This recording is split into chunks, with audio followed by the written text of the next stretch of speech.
नमस्कार मित्रांनो, study first MPSCच्या या आपल्या यूट्यूब चॅनलवर तुम्हा सर्वांचं मनापासून स्वागत आहे।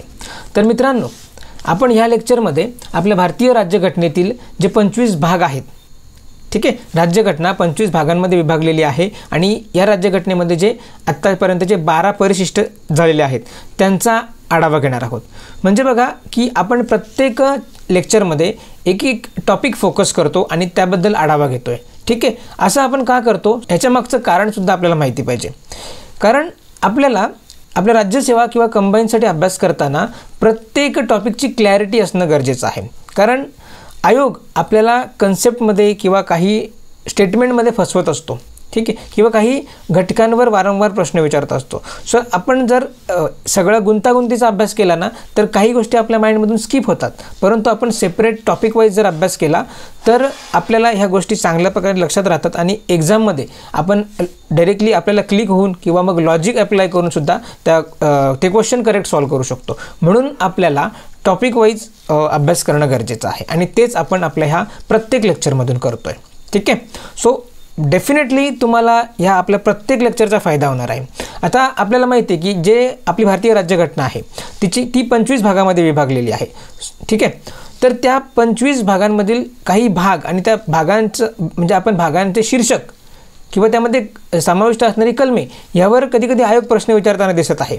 म्हणून आपल्याला हे भाग आणि ही जी परिशिष्ट, ठीक आहे, ह्यांचा अभ्यास करायचा आहे। जर तुम्ही PYQचं ॲनालिसिस केला असेल ना तर परिशिष्टांवर, घटनेतील भागांवर, त्या भागांचा विषय, भागांमध्ये असलेली कलम, ठीक आहे, त्यामध्ये असलेली प्रकरणं यावर आयोग प्रश्न विचारताना दिसत आहे। आणि ह्याच टॉपिकला आपण सेपरेटली अभ्यास केला तर बऱ्याचपैकी हे जे टॉपिक आहेत हे आपल्याला लक्षात राहतात, ठीक आहे। आपण गुंतागुंतीचा अभ्यास न करता आपण सेपरेटली अभ्यास करायचा आहे। म्हणून या लेक्चरमध्ये आपल्याला फक्त या घटनेतील 25 भाग आणि जी 12 परिशिष्ट आहेत त्यांच्याबद्दल जाणून घ्यायचं आहे आणि त्यांना लक्षात ठेवण्याचा प्रयत्न करायचा आहे। ओके, सो आपण 1 बाय 1 हे 25 भाग काय करूया, कव्हर करूया। So let's start. तर बघा, आपल्या घटनेतील भाग 1 त्याचं नाव आहे संघ व त्याचे क्षेत्र, ठीक आहे। सो भाग 1 जो आहे संघ व त्याचे क्षेत्राशी संबंधित आहे आणि ह्याच्यामध्ये संबंधित कलम कोणती आहेत तर कलम 1 ते 4, ठीक आहे। सो घटनेतील कलम 1 ते 4 ही कशाशी संदर्भात आहेत तर भाग 1 शी संदर्भात आहेत आणि त्यामध्ये संघ व त्याच्या क्षेत्राशी ही संबंधित कलम आहेत, ठीक आहे। अशा पद्धतीने इतका डेटा आपल्याला प्रत्येक भागावर लक्षात ठेवायचा आहे, ठीक आहे। त्या जी कलम आहेत, बरोबर। सो आपण कलम पाठांतर सिरीज घेतलेली आहे, सो त्यामध्ये आपण कलमांचा अभ्यास केलेला आहे, कलम लक्षात ठेवण्याचा प्रयत्न केला आहे। सो नक्की ती सिरीज बघून घ्या, त्याच्यामध्ये आपले सर्व कलम आणि त्या कलमांचं इम्पॉर्टन्स आपल्याला कळून जाईल, ठीक आहे। सो ह्या सेशनमध्ये आपण काय करतोय, भागांचा अभ्यास करतोय। तर भाग 1 जो आहे हा भाग संघ व त्याचे क्षेत्र याच्याशी संबंधित आहे आणि ह्याच्यामध्ये समाविष्ट कलम जी आहेत ती कलम 1 ते 4, ठीक आहे, हे इथे आपल्याला लक्षात ठेवायचं आहे। सो भाग 1 संघ व त्याचे क्षेत्र आणि त्याच्यामध्ये समाविष्ट कलम जी आहेत ती कलम 1 ते 4 इतकं लक्षात ठेवायचं आहे। मग कलम 1 मध्ये काय, कलम 2 मध्ये काय, कलम 3 मध्ये काय आणि कलम 4 मध्ये काय आहे हे आपण त्या सिरीजमध्ये बघितलेलं आहे। सो ते नक्की बघून घ्या। आणि जेव्हा आपण प्रत्येक टॉपिक म्हणजे काय की संघ व त्याचे क्षेत्र हा टॉपिक जेव्हा अभ्यासू त्यामध्ये या कलम 1 ते 4चा डीपमध्ये अभ्यास करणार आहोत, ठीक आहे। प्रत्येक टॉपिकचा आपण डीपमध्ये अभ्यास करणार आहोत कारण आपण ही जी सिरीज सुरू केलेली आहे राज्यसेवा आणि कंबाईनच्या दृष्टीने, ह्यामध्ये प्रत्येक लेक्चरमध्ये आपण एक टॉपिक कव्हर करणार आहोत। सो ही एक लॉंग टर्म प्रोसेस आहे। म्हणजे तुम्हाला इतर क्लासेस पद्धतीने किंवा इतर कोणी सांगत असेल की 4 महिन्यात पूर्ण सिलेबस संपेल असं नाही आहे। आपल्याला ही राज्यसेवा किंवा कंबाईनचा पुरेपूर म्हणजेच अगदी ज्या एक्झामला रिक्वायर्ड जो अभ्यास आहे तेवढा होण्यासाठी मिनिमम 8-9 किंवा वर्षभराचा काळ लागतो आणि जर आपण कमी वेळ देतोय तर तो जास्त सुद्धा होतो। सो कोणी असं सांगत असेल की तुमचा 4 महिन्यात तुमचा सिलेबस कव्हर होईल तर ते पॉसिबल नाही आहे, ठीक आहे। कधी घाई गडबडी होते कारण ही जी राज्यसेवा किंवा कंबाईनसाठी आपल्याला अभ्यास करायचा आहे ना तो एका चांगल्या वेने केला पाहिजे, एका प्रोसेसने केला पाहिजे, ठीक आहे। त्यावेळीच आपल्याला हे प्रत्येक कन्सेप्ट लक्षात राहतात, आपण क्वेश्चनची चांगल्या प्रकारे प्रॅक्टिस करतो आणि मग एक्झामला अपियर होतो। जर ढोबळमानाने आणि घाई गर्दीने जर फक्त एक समजा एक्झाम आली, पुढे 3-4 महिन्यात एक्झाम येणार आहे आणि आपण आता अभ्यास करू तर ते शक्य नाही आहे कारण याला एक समग्र अभ्यास लागतो, ठीक आहे। आपल्याला प्री नुसती द्यायची नाही आहे, तर आपल्याला मेन्ससुद्धा क्रॅक करायची आहे. त्यानंतर जर राज्यसेवाचा असेल तर इंटरव्ह्यू, हे बऱ्याचशा गोष्टी या पूर्ण आपल्या प्रवासातून त्याचं रिफ्लेक्शन असतं. ठीक आहे, म्हणून आपल्याला एक रिदमने अभ्यास करायचा आहे, एका प्रोसेसने अभ्यास करायचा आहे आणि पेशंटली आणि डेडिकेटेडली आणि कंटिन्युअसली अभ्यास करायचा आहे. म्हणून आपण हे टॉपिक वाईज लेक्चर करतो आहे. ठीक आहे, सो आपण आपलं लेक्चर कंटिन्यू करूया. तर बघा, भाग 1 जो आहे संघ व त्याचे क्षेत्र आणि त्याच्यामध्ये कलम 1 ते 4 ही कलमांचा समावेश आहे. सो एवढ्या गोष्टी नक्की तुमच्या लक्षात राहिल्या असतील. त्यानंतर जर आपण बघितलं की भाग 2 म्हणजे घटनेतील भाग 2 जो आहे हा नागरिकत्वाशी संबंधित आहे. ठीक आहे, म्हणजे कलमातल्या म्हणजे घटनेमध्ये ज्या नागरिकत्वाच्या संबंधित तरतुदी आहेत ह्या भाग 2 मध्ये दिलेल्या आहेत, हे आपल्याला माहिती पाहिजे. आणि त्याच्यामध्ये कोणती कलमं समाविष्ट आहेत तर ती कलमं बघा, कलम 5 ते 11. कलम 5 ते 11 यामध्ये नागरिकत्वासंबंधी तरतुदी दिलेल्या आहेत आणि त्या घटनेतील भाग 2चा भाग आहेत. ठीक आहे, म्हणजे ती कलमं किंवा ती तरतुदी घटनेतील भाग 2चा भाग आहेत. बरोबर, मग भाग 2 काय सांगतो तर नागरिकत्वासंदर्भातच्या तरतुदी सांगतोय. ठीक आहे, हे आपल्याला कायमच लक्षात ठेवायचं आहे, कारण कधी कधी जोड्या लावामध्ये प्रश्न येतो. भाग 1, भाग 2, भाग 3, भाग 4 आणि त्यांचं असलेलं शीर्षक. ठीक आहे, मग भाग 1 आपल्याला माहिती आहे संघ व त्याचे क्षेत्र, मग भाग 2 आपण बघितलं नागरिकत्व. मग असं भाग 1, 2, 3, 4च येईल असं नाही. मग आपल्या ही जे 25 भाग आहेत, बरोबर, हे 25 भागातला कोणताही भाग येऊ शकतो आणि त्यांचे शीर्षक येऊ शकतात. मग ते आपल्याला पाठ पाहिजे, म्हणून आपण काय करतोय की प्रत्येक लेक्चरमध्ये तो टॉपिक फोकस करतो आणि त्या टॉपिकवर चांगल्या पद्धतीने डिस्कशन करतो. ठीक आहे, आणि मग अशा पद्धतीने काय होतं की या आपल्याला सेपरेट टॉपिक वाईज या गोष्टी लक्षात राहतील.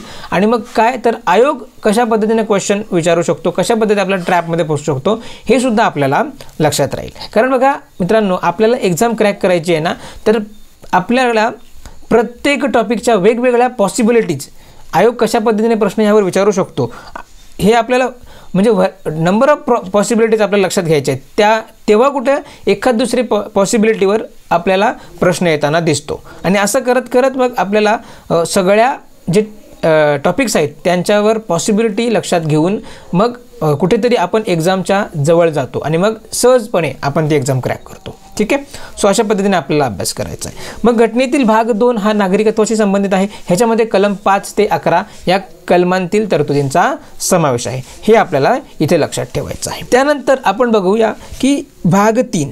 ठीक आहे, घटनेतील भाग 3 जो आहे हा मूलभूत हक्कांशी संबंधित आहे.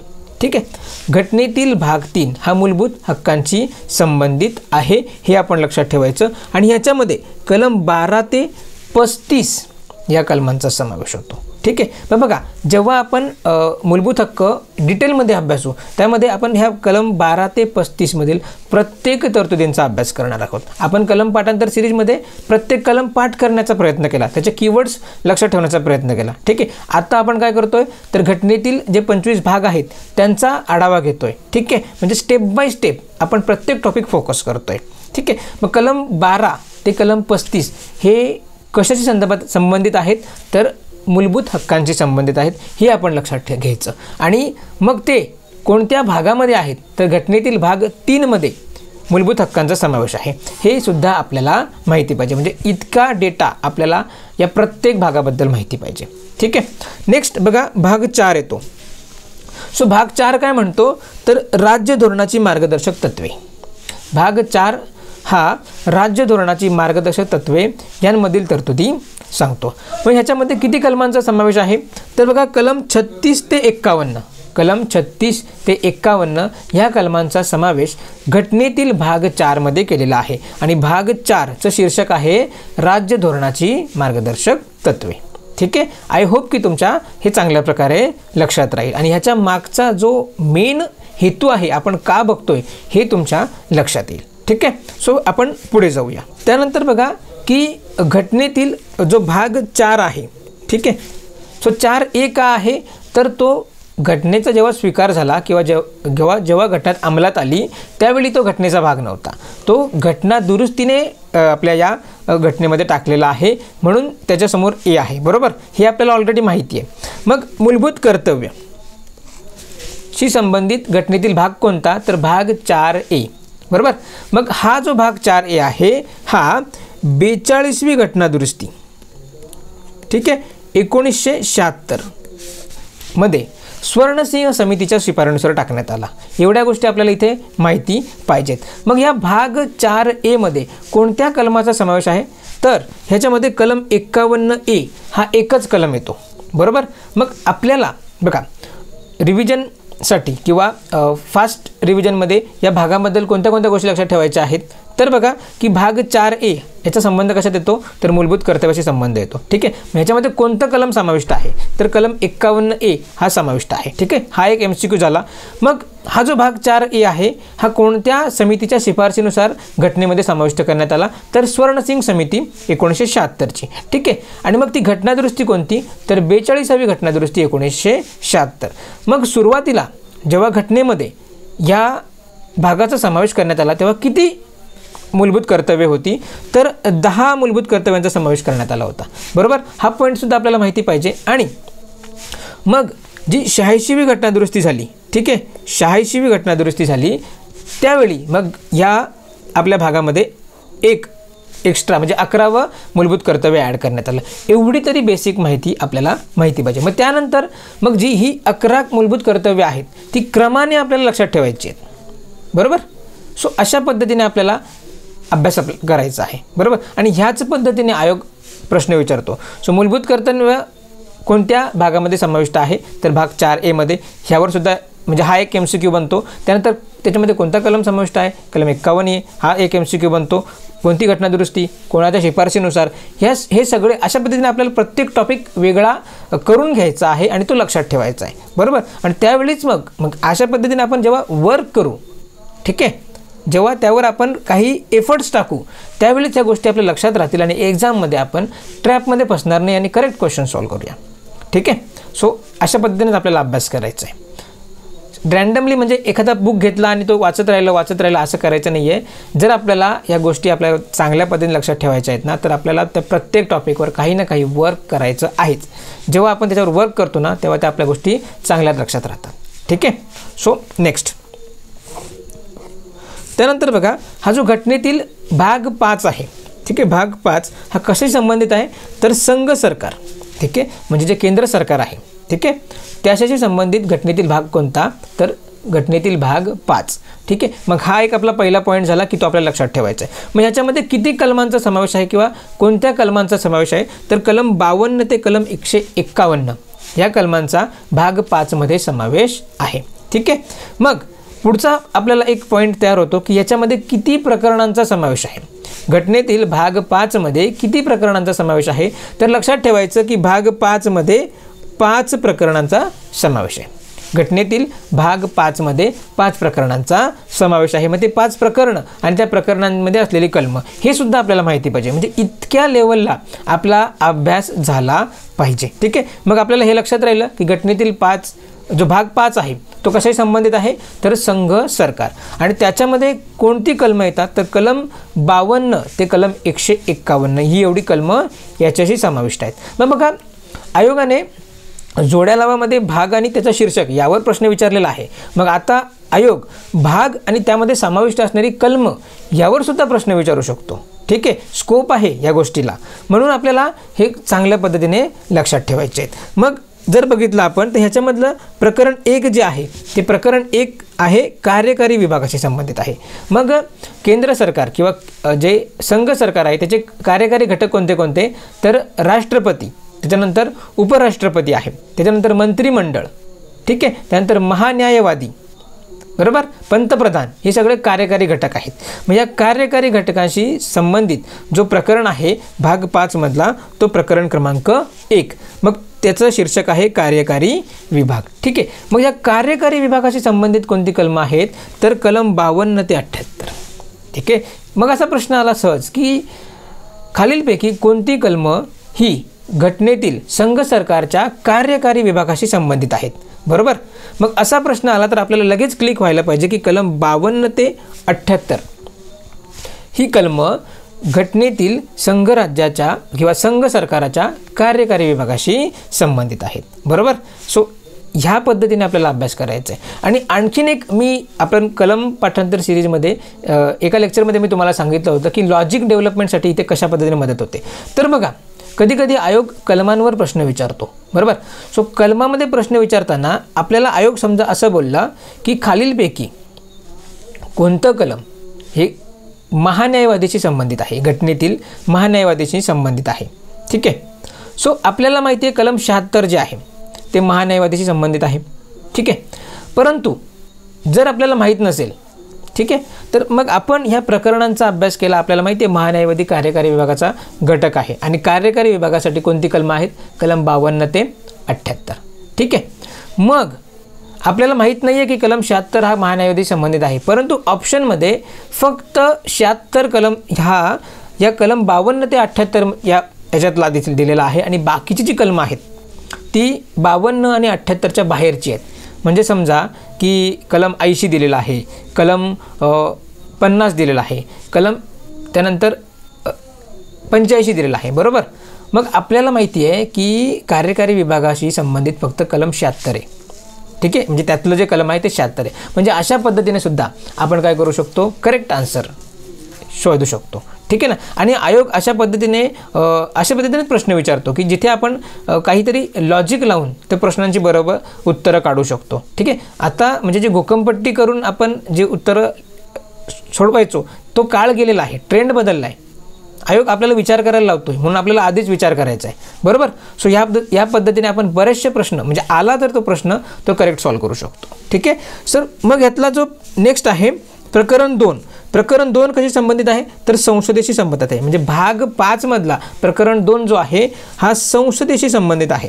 म्हणजेच जे केंद्राचं म्हणजे केंद्रीय कायदेमंडळ आहे त्याच्याशी संबंधित आहे आणि त्याच्याशी संबंधित कलमे कोणती तर कलम 79 ते 122. प्रकरण 2 भाग 5 मध्ये प्रकरण 2 जे आहे हे संसद हे त्याचं शीर्षक आहे आणि त्याच्याशी संबंधित कलम जी आहे ती कलम 79 ते 122. ठीक आहे. सो अशा पद्धतीने आपल्याला हे लक्षात ठेवायचं आहे. त्यानंतर जे प्रकरण 3 आहे भाग 5 मधलं प्रकरण 3 जे आहे हे राष्ट्रपतींचे कायदेविषयक अधिकार. ठीक आहे. राष्ट्रपतींचे कायदेविषयक अधिकार म्हणजे राष्ट्रपती अध्यादेश काढतात, बरोबर. सो त्यासंबंधीचं ही तरतूद ही प्रकरण 3 मध्ये म्हणजे भाग 5च्या प्रकरण 3 मध्ये दिलेलं आहे आणि त्याशी संबंधित कलम जे आहे हे कलम 123. ठीक आहे. हे एकच कलम आहे हे आणि लक्षात ठेवायचं आहे. ठीक. त्यानंतर बघा नेक्स्ट आपण बघूया प्रकरण 4 भाग 5 मधलं प्रकरण 4 जे आहे संघराज्यीय न्यायव्यवस्था म्हणजे जे सर्वोच्च न्यायालय आहे त्या संदर्भाच्या ज्या तरतुदी आहेत या घटनेतील भाग 5 मधील प्रकरण 4 मध्ये दिलेले आहेत.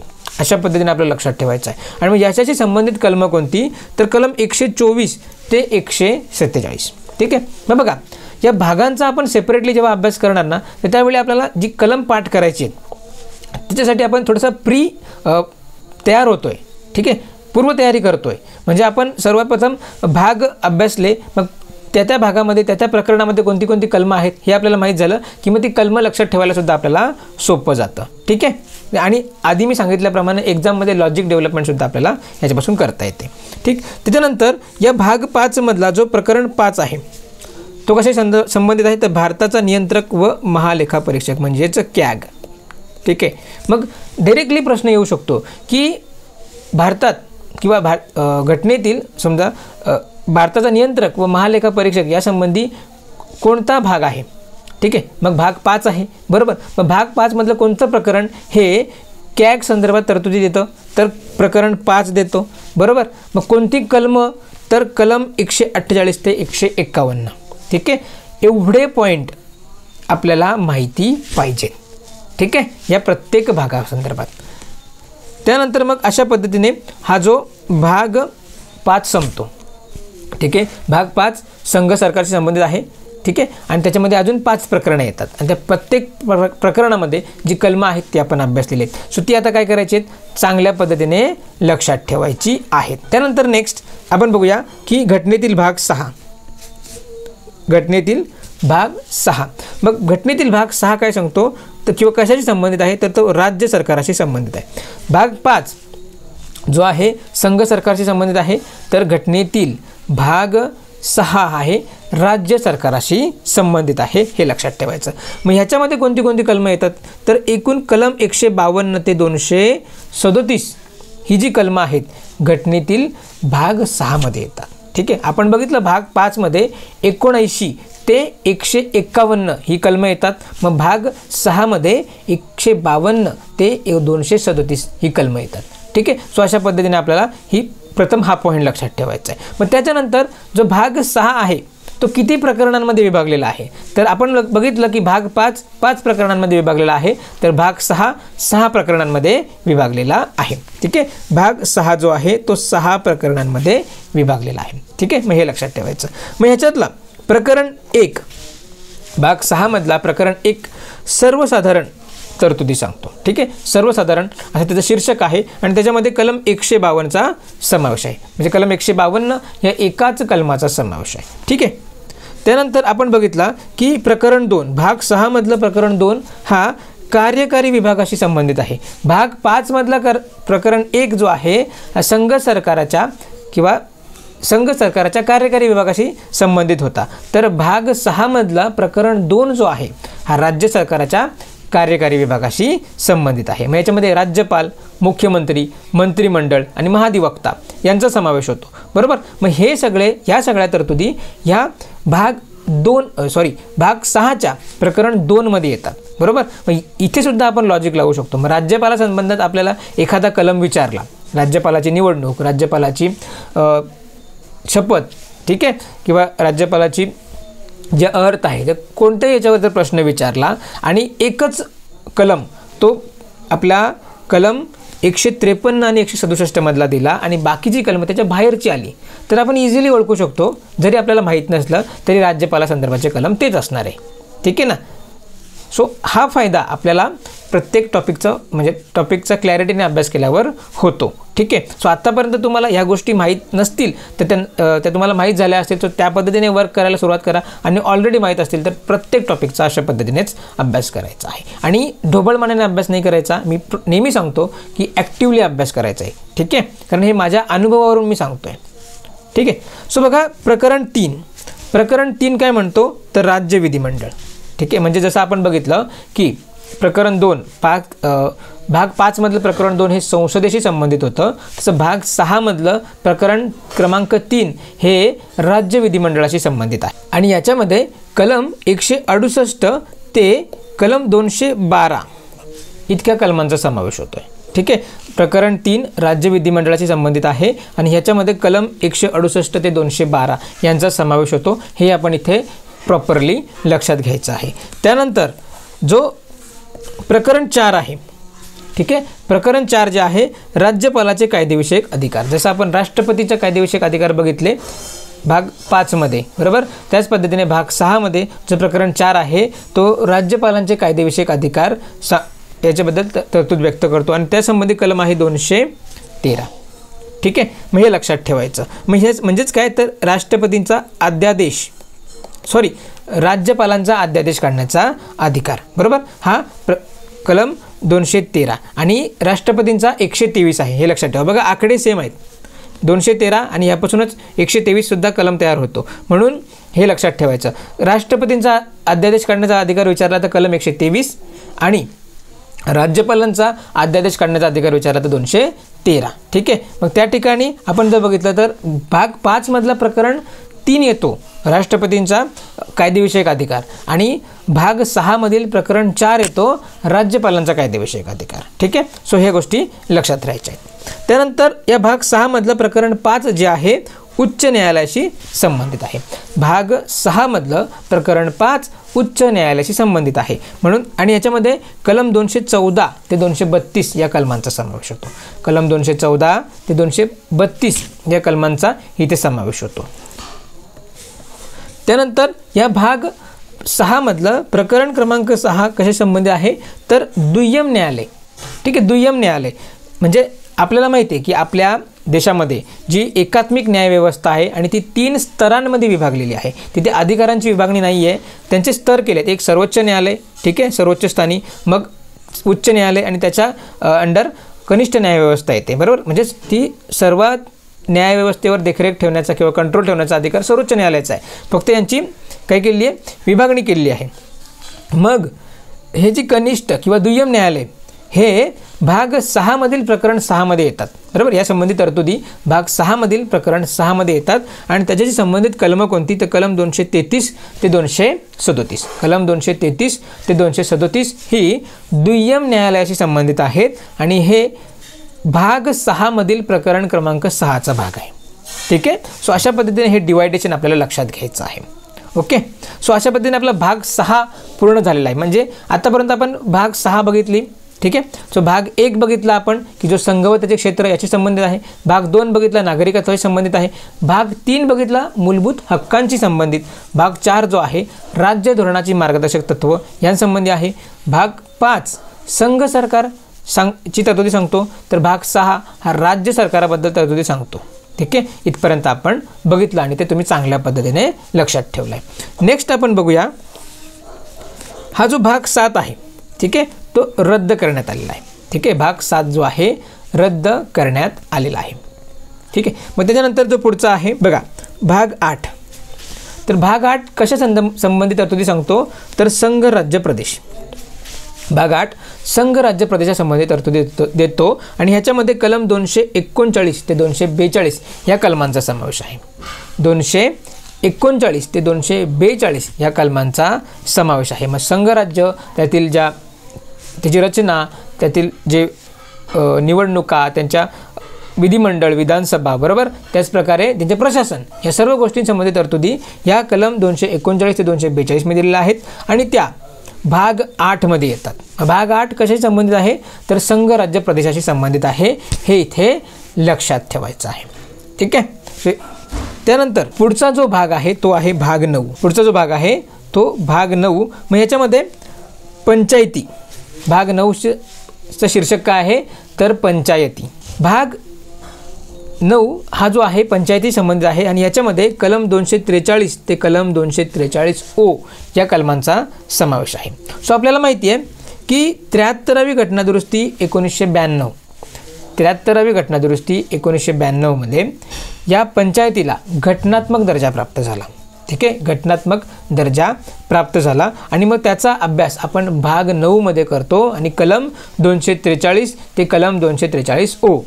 तर आपण जी कलम पाठांतर सिरीज घेतली त्यामध्ये आपण हे पंचायती संदर्भाची जी कलमं आहेत ती कशा पद्धतीने ट्रिकने लक्षात ठेवायची ती ट्रिक आपण त्यामध्ये बघितलेली आहे. सो नक्की ती बघून घ्या. ठीक आहे. तुर्ता लक्षात ठेवायचं आहे की भाग 9 हा पंचायती किंवा पंचायत राजशी संबंधित आहे आणि ह्याच्यामध्ये कलम 243 ते कलम 243O यांचा समावेश होतो आणि 73वी घटनादुरुस्ती 1992 नुसार पंचायती राजला घटनात्मक दर्जा देण्यात आला. हे लक्षात ठेवायचं. ठीक आहे. त्यानंतर आपण बघूया भाग 9A. ठीक आहे. तर या भाग 9A चा समावेश 74वी घटनादुरुस्ती 1992 नुसार करण्यात आला आणि त्याचं शीर्षक देण्यात आलं नगरपालिका. ठीक आहे. म्हणजेच 74वी घटनादुरुस्ती 1992 नुसार नगरपालिका यांना सुद्धा घटनात्मक दर्जा देण्यात आला. मग ह्याच्यामध्ये कोणत्या कलमांचा समावेश आहे, तर कलम 243P ते कलम 243ZG. ठीक आहे. कलम 243ZG यांचा समावेश आहे. ठीक आहे. भाग 9A नगरपालिकेशी संबंधित आहे आणि ह्याच्यामध्ये कलम 243P ते 243ZG इतक्या कलमांचा समावेश आहे आणि 74वी घटनादुरुस्ती 1992 नुसार घटनेमध्ये ह्याचा समावेश करण्यात आला आणि नगरपालिकासुद्धा घटनात्मक दर्जा देण्यात आला. ठीक आहे. एवढ्या गोष्टी आपल्याला या लेक्चरमधून लक्षात ठेवायच्या आहेत. त्यानंतर पुढचा जो भाग आहे तो आहे भाग 9B. सो भाग 9Bचं शीर्षक आहे सहकारी संस्था. ठीक आहे. मग डायरेक्टली प्रश्न विचारला की खालीलपैकी घटनेतील कोणता भाग सहकारी संस्थेसंदर्भात तरतुदी व्यक्त करतो, मग कोणता, तर भाग 9B. ठीक आहे. मग या भाग 9B मध्ये कलम 243ZH ते कलम 243ZT इतक्या कलमांचा समावेश आहे. ठीक आहे. कलम 243ZH ते ZT या कलमांचा समावेश या भाग 9B मध्ये आहे आणि भाग B सहकारी संस्थेबद्दल तरतुदी सांगतो. ठीक आहे. मग या भागाचा समावेश कधी करण्यात आला, तर 97वी घटनादुरुस्ती 2011 नुसार, 97वी घटनादुरुस्ती 2011 नुसार घटनेमध्ये भाग 9Bचा समावेश करण्यात आला. हे आपल्याला लक्षात ठेवायचं आहे. ठीक आहे. त्यामध्ये कोणत्या कलमांचा समावेश आहे, तर कलम 243ZH ते कलम 243ZT. ठीक आहे. आय होप की हे लक्षात राहील. त्यानंतर घटनेतील जो पुढचा भाग आहे तो आहे भाग 9. ठीक आहे, भाग 9 भाग 10. भाग 10 जो आहे अनुसूचित आणि आदिवासी क्षेत्रे या संदर्भात तरतुदी व्यक्त करतो. ठीक आहे, म्हणजे आपल्या देशातील काही राज्यांमध्ये अनुसूचित क्षेत्रे आणि आदिवासी क्षेत्रे आणि या संबंधात त्यांच्या प्रशासनासंबंधाच्या तरतुदी आहेत. काही जे तरतुदी त्यांना लागू होत नाही, ते कशा पद्धतीने लागू होतील या सर्व तरतुदी या भाग 10 मधील जो अनुसूचित क्षेत्र आणि आदिवासी क्षेत्र हा जो शीर्षक आहे या शीर्षकाखाली दिलेला आहे. मग याच्यामध्ये कलम 244 ते 244A या कलमांचा समावेश होतो. म्हणजे कलम 244 आणि 244A या कलमांचा भाग 10 मध्ये समावेश होतो आणि भाग 10चा शीर्षक जो आहे तो आहे अनुसूचित आणि आदिवासी क्षेत्र, हे आपल्याला लक्षात ठेवायचं आहे. त्यानंतर नेक्स्ट आपण बघूया की भाग 11. ठीक आहे, आपल्या अभ्यासासाठी अतिशय महत्त्वपूर्ण भाग जे आहेत त्यापैकी एक जो आहे भाग 11. ठीक आहे, भाग 11 कशाशी संबंधित आहे तर भाग 11 केंद्र व राज्य यांचे संबंधाशी संबंधित आहे.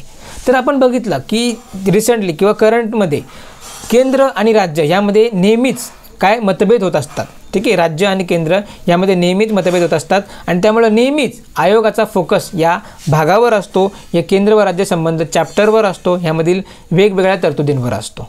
ठीक आहे, मग आणि हा जो भाग 11 आहे यावर सुद्धा आयोगाने प्रश्न विचारलेला आहे. मग ह्यामध्ये कोणत्या कलमांचा समावेश होतो तर कलम 245 ते 263. कलम 245 ते कलम 263 या कलमांचा समावेश किंवा या कलमांमधील तरतुदींचा समावेश घटनेतील भाग 11 मध्ये होतो आणि भाग 11 हा केंद्र व राज्य याच्याशी संबंधित आहे. ठीक आहे, मग हा भाग 11 2 प्रकरणांमध्ये विभागलेला आहे. भाग 11 2 प्रकरणांमध्ये विभागलेला आहे. मग प्रकरण 1 जे आहे कायदेविषयक संबंध. प्रकरण 1 जे आहे कायदेविषयक संबंध आणि आपल्याला सर्वांना माहिती असेल किंवा माहिती पाहिजे की आयोगाने यावर प्रश्न विचारलेला आहे. आयोगाने यावर प्रश्न विचारलेला आहे की कोणतं प्रकरण किंवा कोणती कलम ही घटनेतील किंवा कायदेविषयक केंद्र राज्य संबंधांच्या कायदेविषयक संबंध दर्शवतात, अशा पद्धतीने प्रश्न होता. तर कलम 245 ते कलम 255. ठीक आहे, म्हणून आपल्याला या घटनेतील भागांचा आणि भागांमधील प्रकरणांचा अभ्यास महत्त्वाचा आहे. ठीक आहे, मग बघा प्रकरण 1 म्हणजे भाग 11 मधला प्रकरण 1 काय आहे तर कायदेविषयक संबंध, म्हणजे केंद्र आणि राज्य यांच्यातील कायदेविषयक संबंधांच्या तरतुदी ज्या आहेत त्या भाग 11 मधील प्रकरण क्रमांक 1 मध्ये दिलेल्या आहेत आणि त्यासंबंधी कलम 245 ते 255 येतात, हे लक्षात ठेवायचं आहे. त्यानंतर आपण बघू शकतो प्रकरण 2 जो आहे तो प्रशासकीय संबंधाशी संबंधित आहे. प्रकरण 2 जो आहे तो प्रशासकीय संबंधाशी संबंधित आहे, हे लक्षात ठेवायचं. मग ह्याच्यामध्ये कोणत्या कलमांचा समावेश आहे तर कलम 256 ते 263. कलम 256 ते 263 या कलमांचा प्रकरण 2 मध्ये समाविष्ट आहे आणि त्याचं शीर्षक जो आहे प्रशासकीय संबंध. मग आयोगाने ह्यावर प्रश्न विचारलेला आहे, बरोबर. मग आता ह्या प्रकरणावर प्रश्न विचारायला स्कोप आहे, मग हे आपण आधीच लक्षात घ्यायचं. ठीक आहे, मग प्रकरण 2 म्हणजे भाग 11 केंद्र राज्य संबंध. ठीक आहे, आणि ह्यामधील प्रकरण 2 जे आहे ते कलम 256 ते 263 हे कलमांचा समावेश आहे. त्यानंतर आपण बघू शकतो की भाग 12 घटनेतील भाग 12 हे वित्त मालमत्ता करारनामे व खटले यांशी संबंध दाखवतात. घटनेतील भाग 12 जो आहे वित्त मालमत्ता करारनामे व खटले यांशी संबंधित आहे आणि यामध्ये कोणत्या कलमांचा समावेश आहे तर कलम 264 ते कलम 300A. कलम 264 ते कलम 300A इतक्या कलमांचा समावेश हा भाग 12 मध्ये होतो आणि भाग 12चं शीर्षक आहे वित्त मालमत्ता करारनामे व खटले. ठीक आहे, लक्षात ठेवायचं. मग हा जो भाग 12 सुद्धा आहे तो सुद्धा 4 प्रकरणांमध्ये विभागलेला आहे. ठीक आहे, 4 प्रकरणांमध्ये विभागलेला आहे. मग ह्यामध्ये बघा प्रकरण 1चं शीर्षक आहे वित्त. ठीक आहे, मग वित्तासंबंधी तरतुदी प्रकरण 1 मध्ये दिलेल्या आहेत. मग याच्यात कलम 264 ते 291 यांचा समावेश होतो. कलम 264 ते 291 यांचा समावेश हा प्रकरण 1 मध्ये होतो भाग 12 मधील. ठीक आहे, त्यानंतर प्रकरण 2 शीर्षक आहे ऋण म्हणजेच कर्जे, बरोबर. मग याच्याशी संबंधित कलम आहेत कलम 293 आणि 294, सॉरी 292 आणि 293, ठीक आहे. 292 आणि 293 हे लक्षात घ्यायचं, ठीक आहे. मग 292 काय म्हणतो तर जे केंद्राने घेतलेले कर्ज आणि 293 काय म्हणतो तर राज्याने घेतलेली कर्ज, ठीक आहे. आपल्याला एवढ्या गोष्टी इथे लक्षात ठेवायच्या आहेत. मग भाग 12 मधील प्रकरण 2 जे आहे हे ऋण किंवा कर्ज यांशी संबंधित आहे आणि ह्यामध्ये येणारी कलमं कोणती आहेत तर 292 आणि 293, ठीक आहे. त्यानंतर प्रकरण 3 जो आहे तो काय तर मालमत्ता, करारनामे, अधिकार, देणी, कायदेशीर जबाबदाऱ्या व खटले यांशी संबंधित आहे. भाग 12 मधला प्रकरण 3 जो आहे मालमत्ता, करारनामे, अधिकार, देणी, कायदेशीर जबाबदाऱ्या व खटले यांशी संबंधित आहे आणि यामध्ये कलम 294 ते 300 या कलमांचा समावेश होतो, ठीक आहे. कलम 294 ते 300 यांचा समावेश होतो, ठीक आहे. मग आपल्याला याच्यामध्ये सर्वात महत्त्वाचा जो आहे तो आहे प्रकरण 4, ठीक आहे. तो म्हणजे मालमत्तेचा अधिकार आणि कलम 300A त्याच्यामधला असलेला कलम आपल्यासाठी महत्त्वाचा आहे, ठीक आहे. कलम 300A हा घटनेतील कोणत्या भागामध्ये येतो तर भाग 12 मध्ये येतो आणि भाग 12 मधील कोणत्या प्रकरणामध्ये येतो तर प्रकरण 4 मध्ये येतो आणि त्याचा जो शीर्षक आहे तो आहे मालमत्तेचा अधिकार. तर आपल्याला माहिती पाहिजे की सुरुवातीला जो मालमत्तेचा हक्क होता तो मूलभूत हक्क होता, परंतु जेव्हा 44वी घटनादुरुस्ती झाली, ठीक आहे, 44वी घटनादुरुस्ती 1978, ठीक आहे, यानुसार भाग 3 मधून हा मालमत्तेचा हक्क वगळण्यात आला आणि मग त्याला या भाग 12 मध्ये प्रकरण 4 मध्ये मालमत्तेचा अधिकार आणि कलम 300A हा कायदेशीर हक्क म्हणून ठेवण्यात आला, हे आपल्याला माहिती पाहिजे, ठीक आहे. मग कलम 300A हा भाग 3च्या बाहेरचा नागरिकांचा हक्क होतो, हे लक्षात ठेवायचं. आणि आपण कलम पाठांतर सिरीजमध्ये त्यावर डिस्कशन केलेलं आहे, म्हणजे मूलभूत हक्काच्या बाहेरील हक्क आपण बघितले होते, ठीक आहे. सो ते नक्की तुम्ही बघून घ्या. सो प्रकरण 4 जो आहे हा काय सांगतो तर मालमत्तेचा अधिकार कलम 300A हे लक्षात ठेवायचं. त्यानंतर मग भाग 13 जो आहे हा व्यापार, वाणिज्य आणि भारतीय क्षेत्रातील व्यवहार यांच्याशी संबंधित आहे. भाग 13 व्यापार, वाणिज्य आणि भारतीय क्षेत्रातील व्यवहार यांशी संबंधित आहे आणि ह्यामध्ये कलम 301 ते 307 या कलमांचा समावेश आहे. कलम 301 ते 307 या कलमांचा समावेश आहे. नेक्स्ट बघा की भाग 14 जो आहे केंद्र व राज्यातील सेवा. भाग 14 केंद्र व राज्यातील सेवाशी संबंधित आहे आणि यांच्याशी संबंधित कलम कोणती आहेत तर कलम 308 ते 323. कलम 308 ते 323. मग ह्याच्यामध्ये सुद्धा 2 प्रकरणे येतात, ती म्हणजे प्रकरण 1 काय म्हणतो तर सेवा. प्रकरण 1 काय म्हणतो तर ज्या सेवा आहेत, बरोबर, देशातील, तर त्यांच्यामध्ये कलम कोणती आहेत तर कलम 308 ते 314. कलम 308 ते 314 ह्यामध्ये प्रकरण 1 शी ज्या तरतुदी आहेत त्या दिलेल्या आहेत, बरोबर, ठीक आहे. प्रकरण 1 मध्ये कलम 308 ते 314च्या तरतुदी दिलेल्या आहेत आणि त्यांचा शीर्षक येतो सेवा, ठीक आहे. मग आपल्यासाठी महत्त्वाचं आहे प्रकरण 2, ठीक आहे. प्रकरण 2 जे आहे लोकसेवा आयोग हे त्याचं शीर्षक आहे. लोकसेवा आयोग म्हणजेच UPSC म्हणजेच केंद्रीय लोकसेवा आयोग, राज्य लोकसेवा आयोग ह्या सर्व संबंधित तरतुदी ज्या आहेत त्या भाग 14 मधील प्रकरण 2 मध्ये येतात. मग ह्याच्यामध्ये समाविष्ट कलमे जी आहेत ती कलम 315 आणि 323. कलम 315 ते 323 या कलमांचा समावेश प्रकरण 2 मध्ये येतो. त्याचा शीर्षक आहे लोकसेवा आयोग. सो हे लक्षात ठेवायचं आहे. त्यानंतर आपण पुढे जाऊया भाग 14A, ठीक आहे. भाग 14A जो आहे याचं शीर्षक आहे न्यायाधिकरणे, ठीक आहे. काही न्यायाधिकरणं स्थापन केली जातात आणि त्या संबंधीच्या तरतुदी आहेत या भाग 14A मध्ये दिलेल्या आहेत, बरोबर. मग ह्याच्यामध्ये समाविष्ट कलमे कोणती तर कलम 323A आणि कलम 323B. कलम 323A आणि कलम 323B या कलमांचा समावेश घटनेच्या भाग 14A मध्ये होतो आणि त्या भागाचं शीर्षक आहे न्यायाधिकरणे, ठीक आहे. एवढ्या गोष्टी आपल्याला या भागासंदर्भात लक्षात ठेवायच्या आहेत.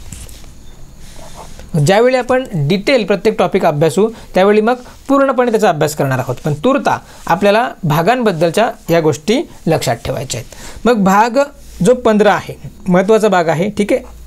भाग 15 काय सांगतो तर निवडणुका. घटनेतील भाग 15 निवडणुकासंबंधी तरतुदी देतो.